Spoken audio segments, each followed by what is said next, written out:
levei medo. Eu sempre acreditei, mas eu levei medo. Chegou a umas 5, 6 rodadas, realmente a situação estava muito difícil, porque você precisava, naquele momento, fazer um aproveitamento que era superior ao que o Corinthians tinha.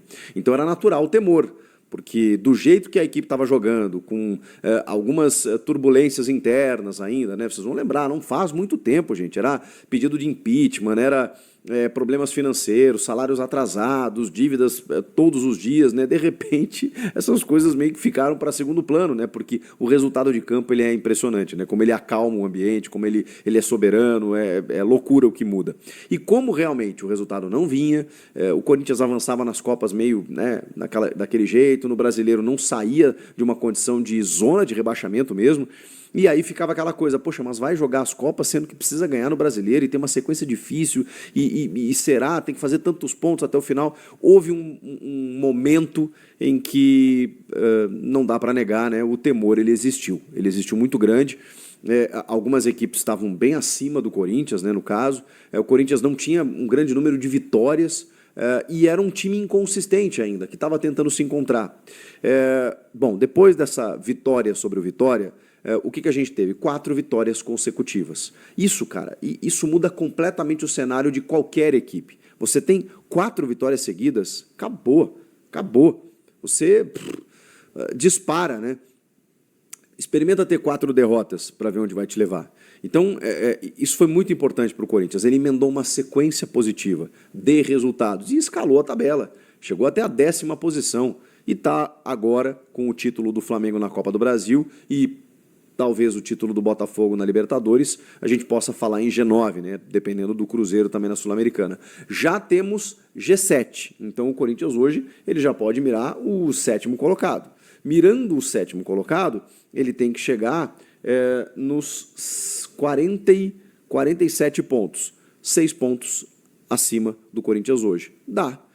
O Cruzeiro venceu na rodada também, é o 7º colocado e o 6º aí tem 10 pontos à frente, então deu uma descolada aí o G6 do restante. Mas se 7º colocado der vaga para a Libertadores, o Corinthians está muito no páreo. Se for um G8, por exemplo, se o Botafogo ganha a Libertadores, o Corinthians está no páreo. E se ainda assim o Cruzeiro ganhar a Sul-Americana, aí teremos G9, aí está muito no páreo. Estamos falando de 2 pontos. Então, assim, existe um horizonte, uma perspectiva.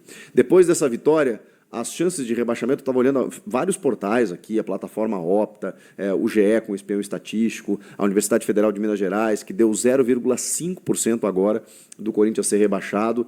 O GE deu 98,77% de chance de permanência. Ou seja, a gente está falando de 98%, 99%, 99,5%, praticamente 100% de permanência do Corinthians na Série A. Existe ali uma pequena margem, segundo os matemáticos.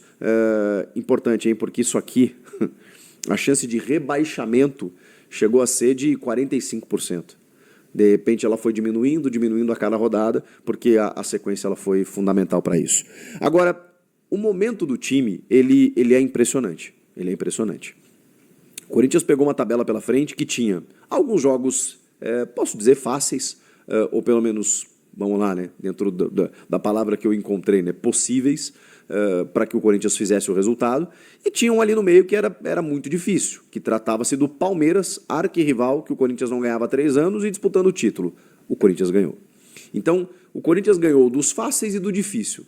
E agora tem uma tabela que, de novo, ela segue sendo possível. A gente está falando aí de Bahia, Cruzeiro, Vasco em casa, Criciúma fora. Jogos em que o Corinthians pode, ele tem a chance de poder vencer. E, bom, aí a gente pode falar aí numa condição de tabela muito superior daquela que se imaginava, também por conta do desempenho do time. E o desempenho do time ele é muito significativo. E se a gente for olhar, gente, o futebol ele é muito louco. Até anotando aqui. O futebol é muito louco, gente, porque o Corinthians ele simplesmente melhorou em todas as posições. Em todas as posições. O Corinthians melhorou na defesa, no meio e no ataque. Vamos começar a elencar os responsáveis por essa melhora do timão. E eu preciso citar Hugo Souza. O Hugo, bom, todo mundo sabe, chegou sob certa desconfiança e substituindo Cássio e Carlos Miguel. O Cássio não viveu nessa temporada, e embora algumas decisões por pênaltis, embora sempre um jogador muito importante, mas o Cássio não viveu nos últimos 2 anos um momento como o Hugo Souza está vivendo. O Carlos Miguel poderia, mas o recorte é muito pequeno, porque ele não quis. Então, nem dá para colocar o Carlos Miguel nessa análise aqui, mas o Cássio, ele entregava em alguns momentos, né? Às vezes fechava o gol, defendia alguns pênaltis, classificava o Timão. Aquele jogo contra o Estudiantes, por exemplo, né, que foi um bombardeio, ele segurou tudo, pegou pênalti, depois contra o Boca. Então, assim, sempre teve... Isso em 2022. Né? O Cássio sempre tem momentos decisivos em que ele aparece, mas ele estava tendo uma instabilidade também, em que, em vários momentos, ele começou a ser o vilão da história. Então, o momento que vive o Hugo Souza, a gente tem que tratar como uma melhora. O Cássio foi para o Cruzeiro, o Carlos Miguel foi embora, e o Hugo Souza hoje deu uma estabilidade no gol, deu uma tranquilidade para o torcedor. Então, melhorou. A questão da defesa, ela vem sendo questionada há algum tempo. Então, eu não coloco como um pilar dessa equipe. O André Ramalho, em determinado momento, numa linha de 3, se tornou um dos grandes jogadores do time na temporada. Mas, de novo, num recorte muito pequeno. Depois ele voltou com linha de 4, ele mexeu muito no sistema, e o André Ramalho não conseguiu assim ter a mesma performance. Ainda é um jogador importante, pode ser que no ano que vem, com pré-temporada e tudo mais, e um parceiro melhor, talvez ele consiga render mais. Mas eu gostei, assim, vários momentos do André Ramalho. De qualquer forma, eu não vou colocar a defesa aqui como um dos pilares dessa melhora do time. Aí vamos para o meio de campo. Ali tem mais quantidade do que qualidade. Porque ali você tem muitas opções. É Raniel, é José Martínez, é Charles, é Alex Santana, é Breno Bidon. Cara, é muita gente e o Ramon pode brincar com isso. E o André Carrilho, ainda que está caindo por dentro, jogando num vértice direito ali de um losango, né, como volante, meio campista, sei lá, e é muito bom jogador, titular absoluto. E aí a gente vai para o ataque. E o Yuri começa a melhorar significativamente após a chegada do Memphis Depay. Pode ser a sombra, pode ser um estímulo, pode ser um jogo coletivo que favorece, pode ser o posicionamento do Yuri com a entrada do Memphis, que ele é mais lateralizado, mais ponta de lança, e isso favorece o jogo do Yuri. Pode ser porque o Memphis tem uma qualidade técnica absurda, e aí os jogadores à sua volta crescem, porque ele também consegue tabelamentos, consegue encontrar esses caras, consegue chamar marcação, consegue atrapalhar todo mundo, e favorece o jogo dos demais. Tudo isso junto. A verdade é que é tudo isso junto. O Memphis Depay chegou e ele mudou completamente o status do Yuri Alberto. O Yuri Alberto, que já vinha sendo um jogador coletivo, tentando jogar para o time, agora encontrou um cara altamente inteligente, que acompanha a jogada e que consegue dividir essa responsabilidade. O Yuri também sofreu muito por conta disso, por ser o cara dos gols, o fazedor de gols, o camisa 9, o cara que custa mais, e ele com 22 anos, agora 23, obviamente sucumbiu a essa pressão. Quando chega um holandês do quilate de Memphis Depay, o Yuri percebeu que o holofote não estava mais sobre ele. Percebeu que o Yuri poderia ser importante e colaborativo se ele desse assistências também, se ele se deslocasse para permitir com que outros brilhassem. A pressão não seria mais tão somente para ele. E mesmo assim, ele que tem o gol, sempre teve, sabe fazer gols. Quando a bola começou a se oferecer, ele começou a definir. E aí, o nível que atingiu o Yuri Alberto, ele é absurdo, absurdo. E a gente está falando do jogador sub-23, o terceiro que mais fez gols no mundo, no mês de, acho que é setembro ou outubro, setembro. Ele fez 10 gols, sendo que o Vini Júnior e o Rafinha fizeram 11. É o nível que atingiu o Yuri Alberto. Ele está com 26 gols nessa temporada, é a temporada mais artilheira da sua carreira.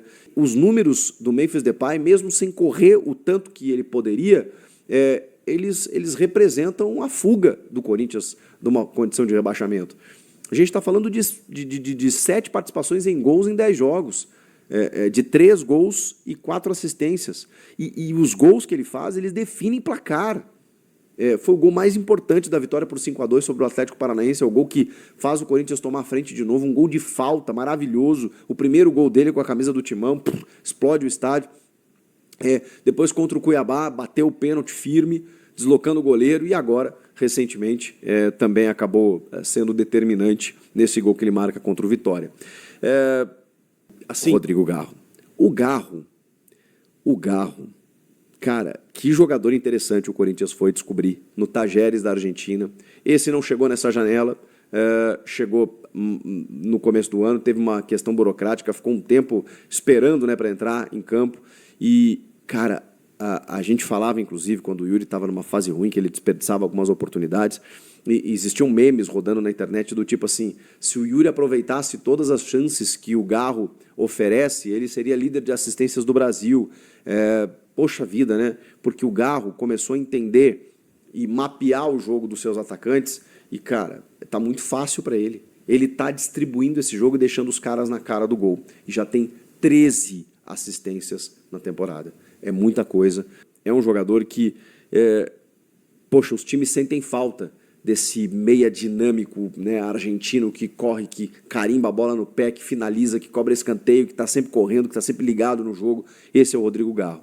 Os responsáveis mesmo por terem mudado a história do Corinthians em 2024 são Hugo Souza, Rodrigo Garro, Yuri Alberto e Memphis Depay.